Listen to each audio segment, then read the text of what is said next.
السلام عليكم ورحمة الله تعالى وبركاته. وحسوق لي مساجدك انت ان لقارن صلاة جمعها وقت مناسب ayuuna soo galay wuxuu arkay nin uusan hore ugu arki jirin masaajidka kaasoo ka soo hormaray kana fadhiistay booska isagoo caadada ka dhigtay inuu fadhiisto ee safka hore wuxuu tukaday 2 ragcadood oo fudfudud kadib ayuu fiiriyay ninkii wuxuuna arkay asagoo aqrinayo quraanka wajigiisana uu ka muuqdo wanaag iyo alla ka cabsi markii laga baxay salaada jumco ayaa waxa la hadlay ninkii waxaana ku yiri ma u baahan tahay wax aan ku qabtay waxaan ku yiri maya mahadsanid kadib ayuu la hadlay nin caamil ah oo dhinaciisa bidix fadhiyay kaasoo kamid ah kuwa jidadka xaqo wuxuuna weydiiyay isla su'aashii uu i weydiiyay waxaana ku yiri ma u baahan tahay wax aan ku siiyay ninkii waa uu yaxyaxay wuxuuna yiri ma anigoo kale ayaa la weydiiyay su'aashan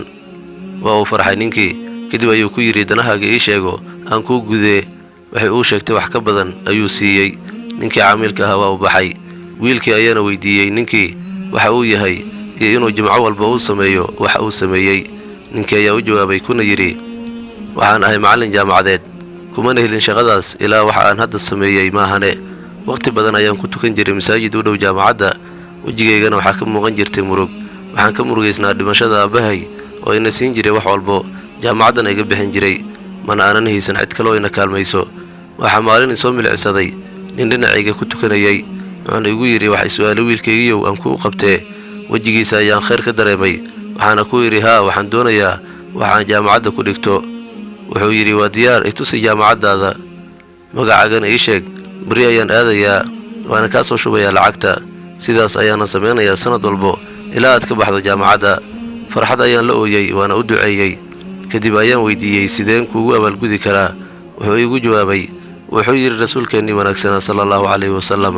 muslimka waa muslimka kale walaalkiisa ma dulmiyo qofkii qof walaalkiisa u kaalmayo daniis u fuliyo ilaahay ayaa asagan u kaalmayo daniis u qabto qofkii qof muslim kurba ka feedana ilaahay ayaa ka feedo kurbooyinka qiyaamaha mid kamid ah qofkii qof muslim astura ilaahay ayaa astura asagana qiyaamaha wuxuu ii sii raaciyay marka aad dhamayso jaamacadda aadna shaqo bilowdo maalinka jumcaha qofka dhinacaga ku tukanaya weydii hadduu wax u baahan yahay hadduu ku sheegto si hadii aad awoodo sidaas waa abaalgudkayga dhab ahaantii ninkii uu ii fuliyay wuxuu iga ballan qaaday wuxuu iga bixinayay lacagta jaamacadda sanad walbo markaan u tago ana u sheego guusha aan gaaray wuxuu siin jiray wax aanan ka filaynin sidaas ayuuna ahaa ilaa uu ka dhintay anigana waxaan dhameeyay jaamacadda macallin ayaana ka noqday jumco walbana waxaan tagaa masaajid aanan hore u tagin sida hadda aan sameeyayna waan sameeyaa waana wadi doonaa ilaa aan ka geeriyoodo si aan ugu abaalgudo ninkii abaalka weyn ii galay fadlan aad ka shan qisadan cajiibka like saara